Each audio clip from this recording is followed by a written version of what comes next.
అండి. ఈరోజు నేను చెప్పబోయే విషయం చాలామందికి చాలా ఎక్సైట్‌మెంట్‌గా అనిపించి ఉండొచ్చు.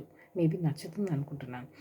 ఏంటంటే అందరూ ఆడవాళ్ళు ఇంట్లో వెకేషన్‌కి ఎప్పుడెళ్దాం అని అడుగుతూ ఉన్నారేమో అనుకుంటారు. కానీ యాక్చువల్ రీజన్ అది కాదు.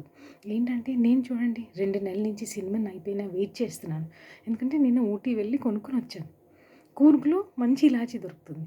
మిరియాలు అక్కడ చాలా బావుంటాయి. ఇక్కడ గ్రోసరీ స్టోర్‌లో దొరుకుతాయి.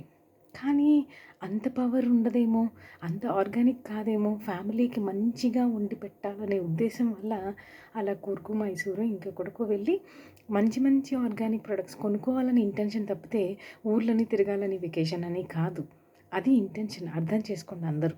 సో ఇప్పుడేంటంటే నాకు నా బ్యూటీ ప్రొడక్ట్స్ అన్నీ అయిపోయాయి. ఏ కంట్రీకి వెళ్ళి నేను బ్యూటీ ప్రొడక్ట్ కొనుక్కోవాలో చెప్పండి. ఎందుకంటే ఇండియాలో మేబీ ఉండట్లేదేమో అంటున్నారు.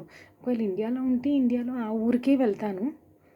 లేకపోతే ఏదైనా కంట్రీలో ఏ కంట్రీలో ఉంటే ఆ కంట్రీలో చెప్పండి. ఆ కంట్రీకి వెళ్ళి కొనుక్కొని వస్తా. ఎందుకంటే స్కిన్ పాడవకూడదు కదా! అందుకని. Okay. It's not vacation. It's need shopping, groceries.